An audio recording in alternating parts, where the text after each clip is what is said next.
Assalamualaikum warahmatullahi wabarakatuh. Waalaikumsalam warahmatullahi wabarakatuh. Selamat siang, salam sejahtera bagi kita semua yang kami hormati Ibu Bapak yang berada di ruangan ini dan juga Bapak Hendrawan Eko Nugroho sebagai pemateri. Pertama-tama marilah kita haturkan puji syukur kehadirat Allah Subhanahu wa taala atas limpahan rahmat karunia kita dapat berkumpul pada pemaparan rencana tindak lanjut sirkuit training latihan kebugaran untuk masa depan lebih sehat dalam keadaan yang sehat pula dalam tanpa kurang suatu apapun. Bapak dan Ibu, mari kita awali kegiatan pada siang hari ini dengan membaca basmalah bersama-sama. Bismillahirrahmanirrahim. Acara yang kedua yaitu menyanyikan lagu kebangsaan Indonesia Raya. Ibu Bapak kami mohon berdiri.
Persilakan duduk kembali.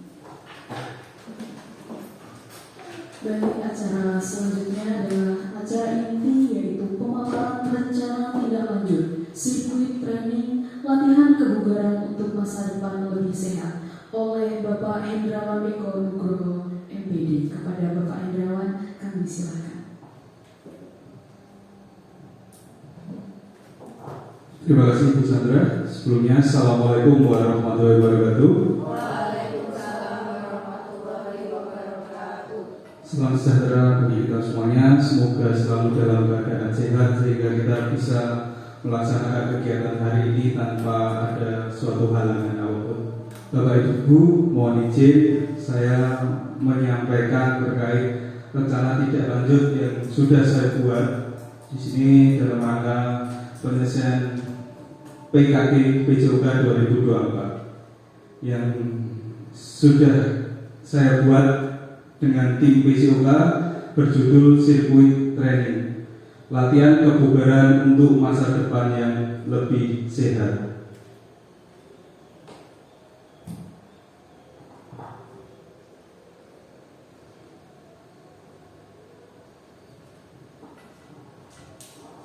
Ya, kenapa saya atau kami mengambil topik ini? Generasi Z memiliki tantangan yang luar biasa terhadap isu kebugaran dan kesehatan diri di masa depan. Generasi Z merupakan generasi yang lahir di era digital dan juga era internet. Generasi ini terlahir dan berkembang berdampingan dengan gadget dan internet.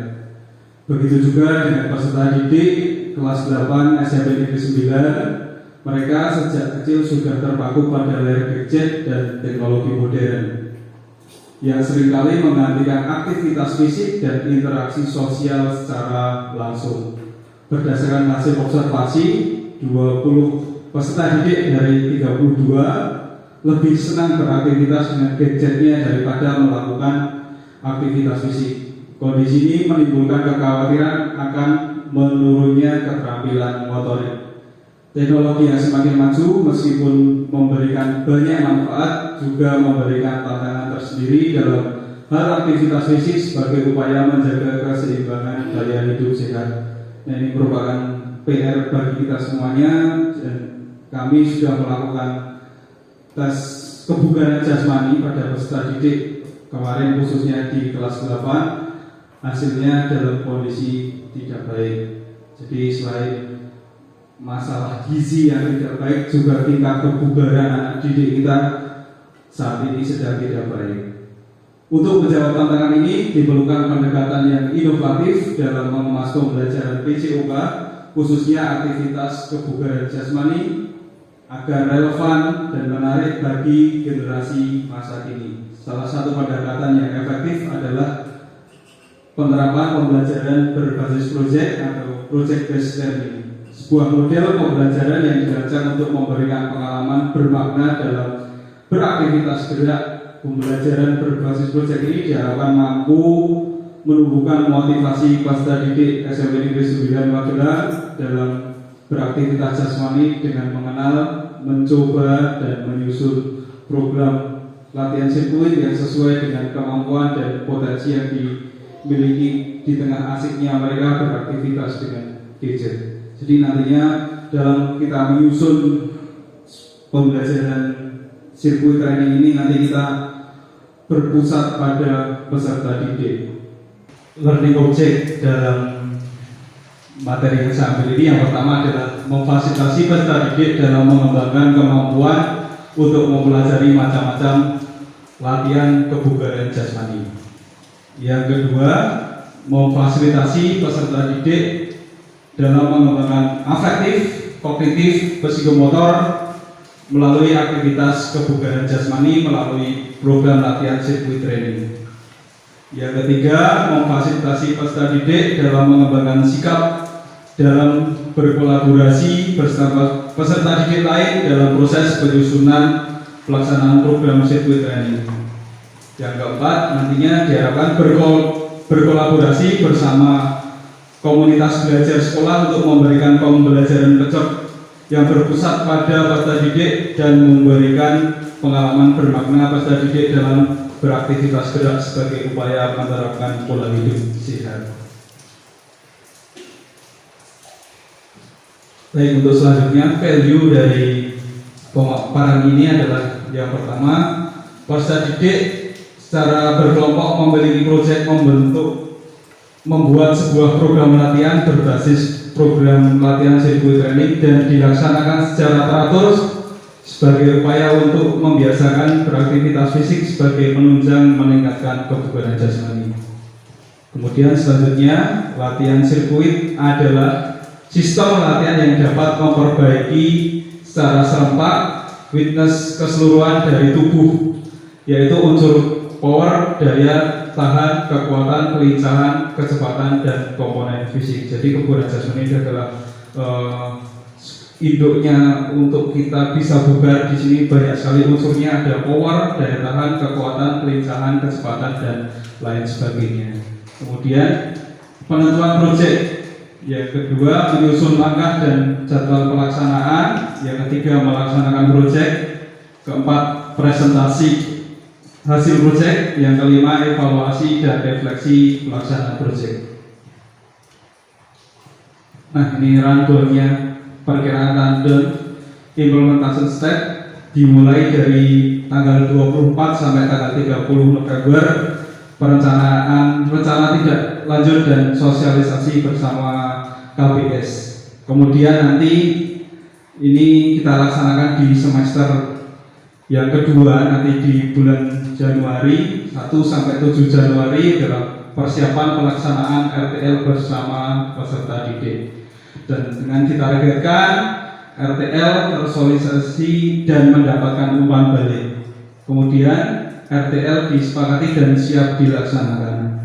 Yang ketiga, informasi RTL ini tersampaikan kepada peserta didik. Nanti setelah saya pemaparan di sini, nanti dalam persiapan di bulan Januari akan dipaparkan ke peserta didik kelas 8. Kemudian yang kedua, 9 sampai 14 Januari penyusunan program sirkuit training. Kemudian 17 sampai 31 Januari pelaksanaan dan pendampingan program sirkuit training. Untuk target capaian yang kedua ini adalah, yang pertama adalah program latihan tersusun oleh peserta didik. Jadi yang kedua ini peserta didik sudah bisa menyusun program latihan. Setelah di tahap 1 kita paparkan, kemudian kita ajari bagaimana cara membuat program latihan. Kemudian yang kedua, peserta didik melaksanakan program latihan masing-masing dan membuat laporan harian pelaksanaan. Kemudian yang ketiga, di bulan Februari tanggal 1 sampai tanggal 5 ini adalah pelaporan pelaksanaan program. Di tanggal 17 dan 14 Februari adalah evaluasi refleksi pelaksanaan program latihan. Target capaiannya di yang ketiga ini, yang pertama adalah kita harus memastikan bahwa peserta didik laporannya sudah tersusun secara baik dan sistematis. Kemudian yang kedua, hasil monitoring dan evaluasi pelaksanaan program latihan.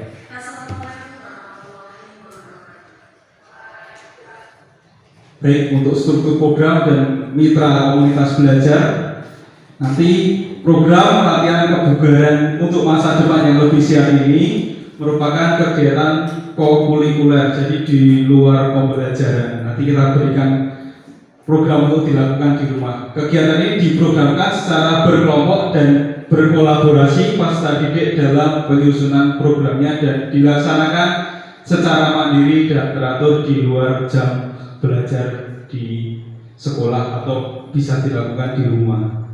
Kemudian yang kedua, program latihan ini dilaksanakan oleh peserta didik.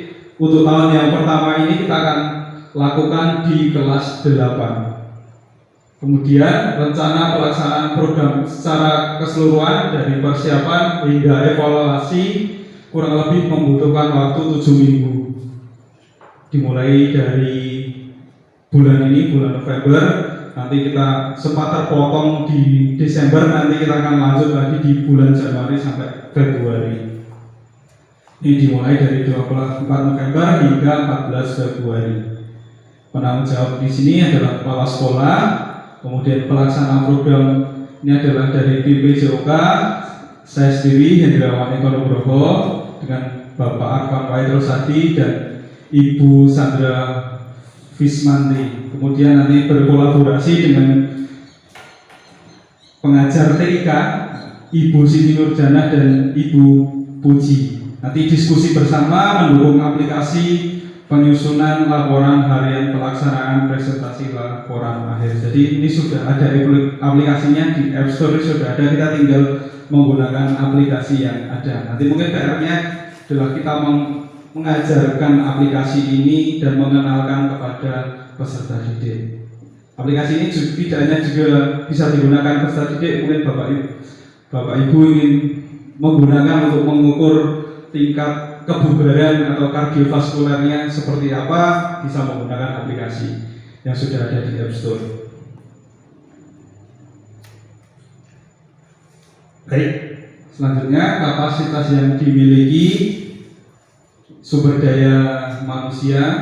Sekolah SMP Negeri 9 memiliki pendidik dan tenaga kependidikan yang memiliki kompetensi profesional dalam bidangnya dan memiliki kemauan untuk berkolaborasi untuk mencapai tujuan bersama. Kemudian untuk fisik ini kita ada lingkungan SMP Negeri 9 yang cukup asri, alami dan banyak tempat untuk latihan, juga ada lapangan basket, juga ada halaman upacara yang bisa digunakan. Kemudian sosial, lingkungan tempat tinggal peserta didik dekat dengan klub olahraga seperti voli, sepak bola.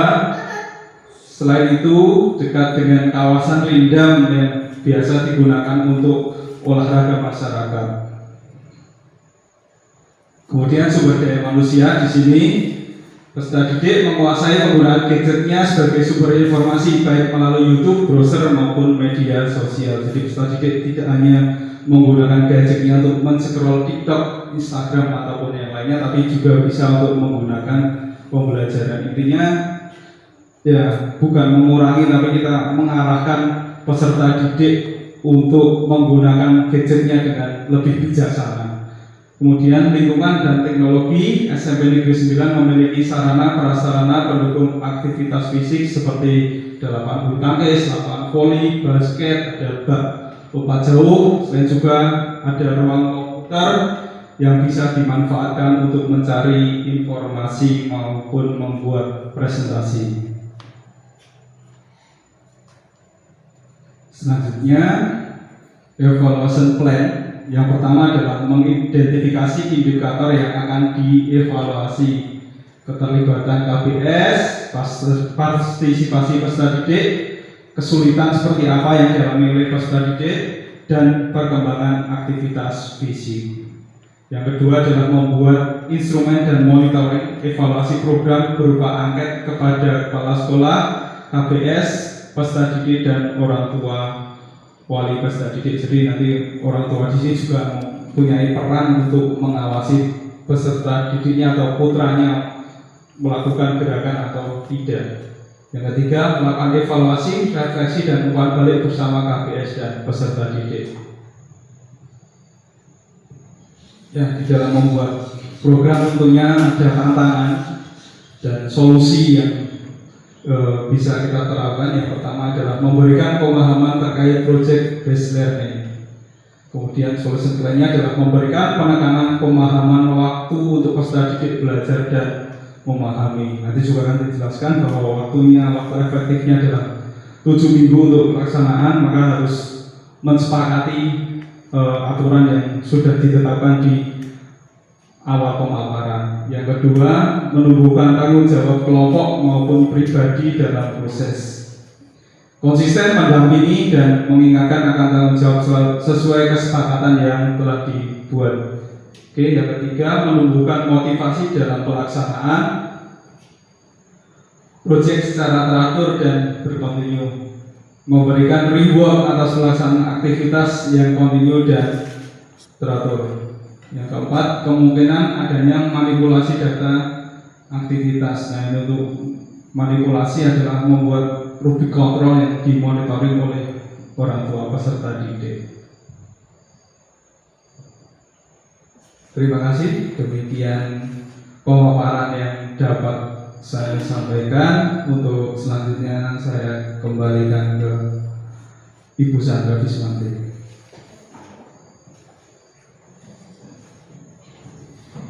Demikian Bapak dan Ibu pemaparan tentang sirkuit pembelajaran PJOKG Pak Hendrawan sebagai tindak lanjut kegiatan PKG.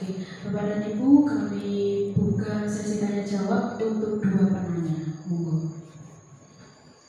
Ibu Eka, monggo Ibu Eka. Untuk aplikasinya itu apa ya yang di App Store yang bisa untuk mengukur tingkat kebugaran?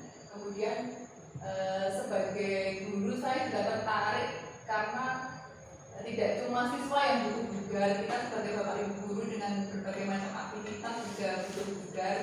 Maka kami juga pengen mengikuti sirkuit training ini dengan diajarkan cara pembuatan programnya seperti apa, program latihan. Terima kasih. Baik, aplikasi yang bisa diakses Bapak, kira-kira apa yang mendukung untuk ternyata yang ingin bugar juga ibu bapak guru, tidak hanya siswa. Baik, untuk penanya selanjutnya atau cukup dengan pertanyaan Ibu Erna dijawab terlebih dahulu? Baik, silakan Bapak Ibu. Oke, terima kasih Ibu Erna Eka Sari atas pertanyaannya.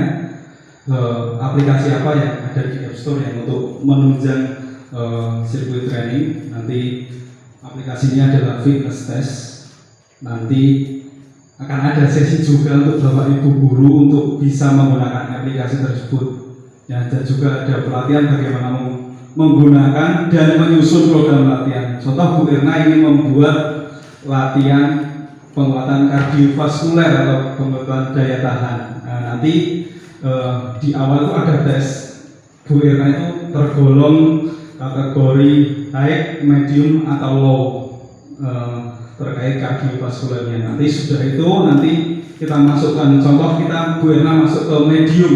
Nah nanti diklik saya tergolong medium, nanti di situ sudah muncul harinya. Hari Senin melakukan latihan ini, hari Selasa latihan ini, hari Rabu latihan ini. Ada restnya hari apa nanti sudah muncul di situ, tinggal mengikutinya. Nah, yang harus diperhatikan adalah tes awalnya itu kita masuk ke kategori high, medium atau kategori low. Jadi itu menyesuaikan dengan tingkat kebugaran kita yang pertama, yang kedua juga menyesuaikan dengan usia. Oke, terima kasih, itu jawaban yang dapat saya sampaikan.